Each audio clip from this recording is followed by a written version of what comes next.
Welcome to Kickstart Your Career, your free course to set you on your way to find your dream job. In this episode, I explain how to approach the negotiation process when you've been made a job offer. What is it that you need to do to make it a win-win situation for your new employer and for you? So we go through the process, we go through the interview, we ask the right questions, people are impressed with us, and so they come to us and they want to make us an offer. And so now we're moving into really the last step in the 7-step process, which is the success strategies in your new role. If they come back to you after an interview and they make you a job offer, you should just say yes immediately, correct? No, not at all. Don't ever say yes to anything without thinking about it. Okay. You go, oh, that is wonderful. Okay, thank you so much for the offer. I'm really interested to go through the letter of offer and the contract. Because say if they make you an offer on the spot and you're at the interview, you're going to be so excited that everything you hear is going to sound so good because all you remember is, we'd like to make you an offer. And so you need to be able to have a little bit of a cooling off time as well. So don't say yes immediately. Just say that you're very excited. You're looking forward to going over the contract and the letter of offer because there may be some things that you would like to negotiate. What is the right way to open up a negotiation with a potential employer? Okay, so once you've had some time to go through your contract or the letter of offer, if there are some areas that you really are hoping for, maybe higher compensation or more flexibility or whatever it might be that you want more of, then you need to find out if there is room for negotiation. And so what I always suggest is make sure that you decide what is your walk away point before opening up negotiations, because you don't want to go in there without being well prepared. Because if the offer as it stands is not acceptable, and you will definitely walk away if there is no leeway at all, you need to make that decision before you start talking, because you'll start to oscillate. And if you're someone who isn't used to negotiation, it's really quite an anxious time. And I'm hoping that you have already done your research with regard to the salary levels in that particular industry, in that city, wherever you are. So you're not asking for the moon unreasonably. Then you can go back to them and say, thank you so much for the offer. Can you let me know, is there room for negotiation? Now, they might ask, what would you like to negotiate? Which gives you the clue that, there might be a little bit of leeway here. Or they might say, I'm really sorry, but our hands are tied. It's at this grade and that's, the offer is the best that we can do. So you will have decided at that point whether you can say, well, thank you so much, but after consideration, I'm unable to accept this offer. But if there is room for negotiation, then please try and set a face-to-face meeting. Negotiation is always best done face-to-face. So if you're able to set a face-to-face meeting, then you can go in with your agenda, just have maybe 2 or 3 items. Let's not have 10 things to negotiate. It ends up being too many.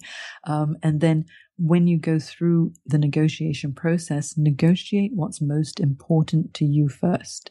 And then everything else will be jam, really, if you get it. If you start with the easy things for them to say yes to, when it comes to the important thing to you, if you've left it to last because you're feeling a bit nervous about it, that probably would be a no.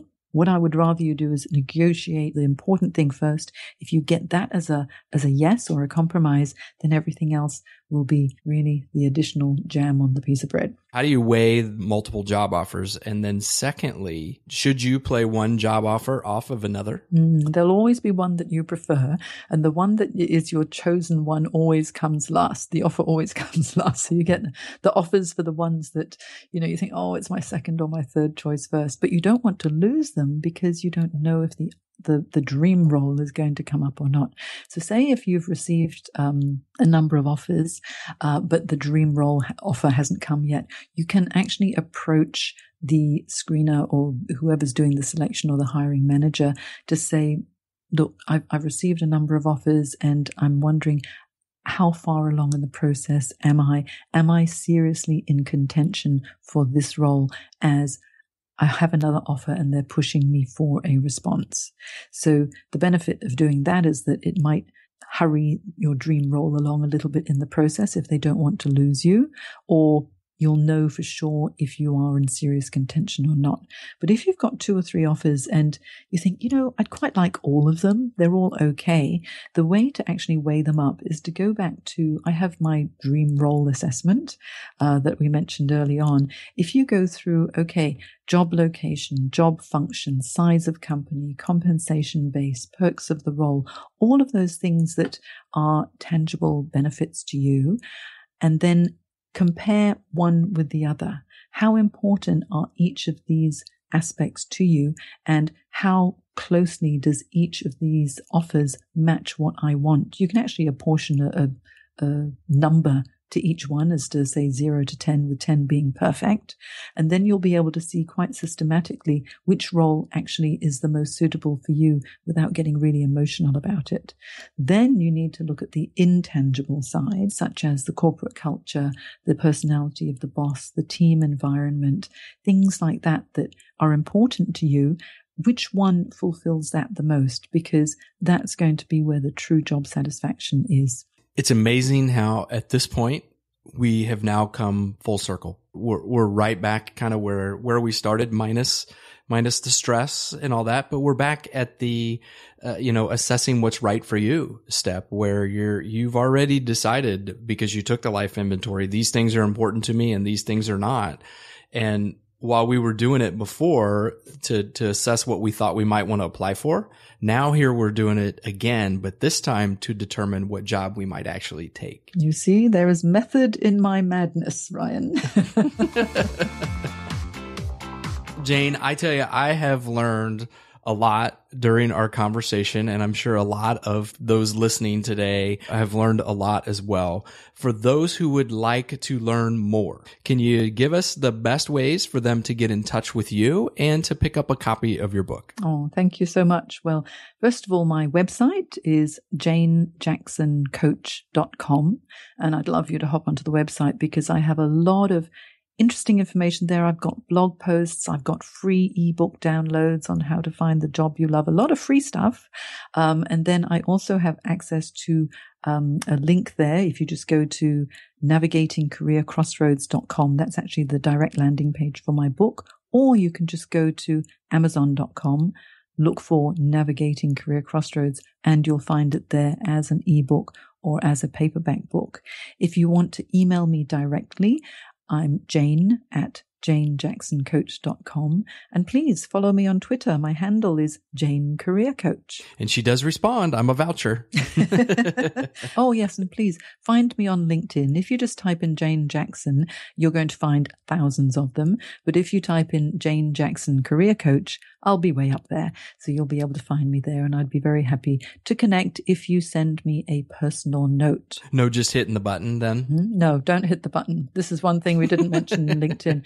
If you just randomly click add connections, you'll find that you're not actually going to get that many connections, and they're not going to be real. This is networking, looking for a job, expanding your career. It's networking. So if you're going to approach someone, even though I've given everyone the invitation to connect with me, please send me a note. Tell me why you want to connect. Tell me a little bit about yourself, and then I'll feel that I know you. I'll probably send a response first before I connect to say, nice to meet you. Tell me even more about yourself, and then we can connect. But if it's just one of those generic connection requests, nope. I tend not to respond to them. Okay, Jane, any final thoughts, words of wisdom or tips, anything you'd like to leave with the listeners today? I would say take a step back, assess what makes you really happy in your life, and the most important thing is believe in yourself and create magic.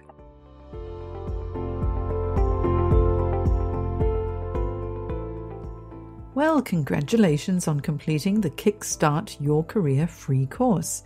I hope that you're now feeling a lot more confident and aware of what you need to do to secure your dream role.